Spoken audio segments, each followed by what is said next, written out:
let's get right into it with technique focus. 4 points. First, 90 degrees in the elbow. Big thing here, as you reach forward, you bring your elbow closer to your pole. You need to lengthen this area between your elbow and your core to maintain this 90 degrees. So you don't want it here when you land. When you plant, you want it, bring this forward, and there when you plant, right? So looks like this.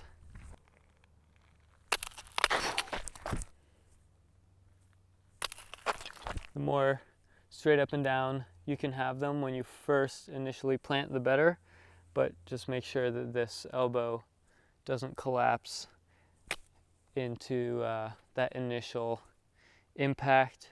You want this to stay nice and strong through the whole motion. This next technique focus is kind of playful, but I want to kind of find more differences than just what I explain here now. But as you increase your speed and get closer to top speed or sprinting, your frequency increases. And when your frequency increases, you're moving your arms faster from here to here. And a lot of times you need to adjust your technique. And the adjustment goes from distance, where you're trying to get your elbows forward, to frequency or sprint, where you have your elbows out. So it goes from elbows kind of in, going forward, to elbows out, and having a bit more of a circular movement as you push that frequency. That really is just about frequency. Your power still comes from the core, and with the sprinting, you can also increase your core length. So you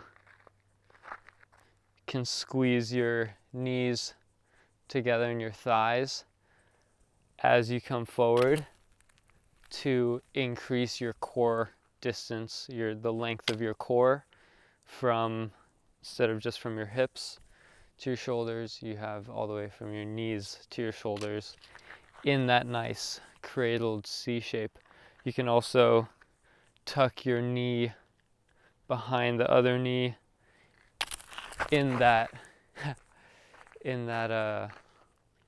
forward fall to support your core moving forward. And yeah, moving forward, so you're moving forward, you're lengthening in the forward direction, and when you get your knee tucked behind your other knee, you're able to go further forward. So that's more of a sprinting technique that you wouldn't do for every push in a 15K race. You can squeeze your knees together,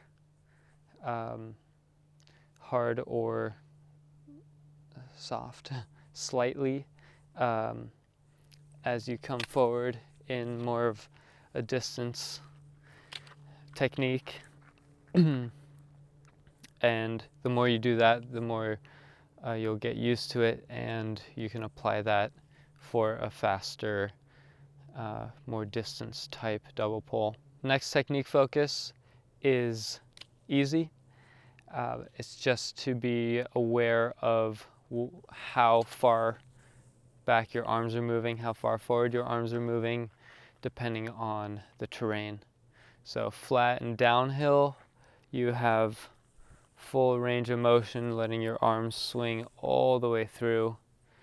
And when you have steep terrain, you're relying more on your core and getting your body weight, keeping it forward and getting your body weight in front of the balance point on your skis, which is right at your toe.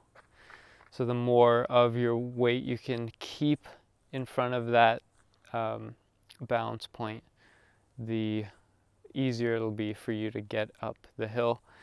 And that means you're engaging your core and coming down on your poles and just moving them, 6 to 8 inches in that high power, high strength range. And then your frequency should increase in the super high, in the super steep terrain. And then in between flat and super steep, you adjust to optimize your range of motion. So there's always a thought there behind your range of motion and the ability to optimize that range based on the terrain and how you feel and how strong your arms are. The key is also in the core, which brings us to the last point of technique focus, which is adding preload into your double pull. So when you're classic, preload is right before you kick.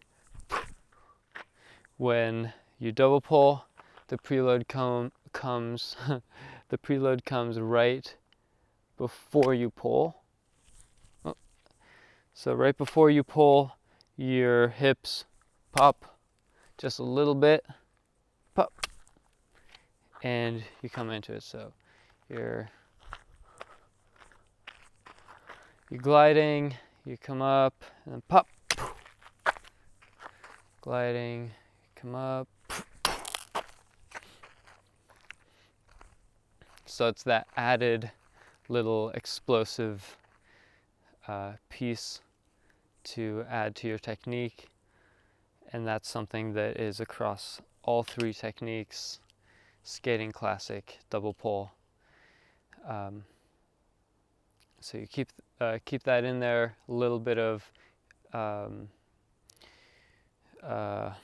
activation of the elasticity in your muscles to get you a little bit of free power and to sync everything together, link up your muscles, link up your arms with your core so you're nice and strong for that impact, and you can maintain the 90-degree angle in your elbow as you come through from the very impact all the way. That is supported by that preload, little forward pop, and then you're linked core to your arm like a robot. When you bend, your arms are locked in with your core. Those are the 4 technique points for this workout.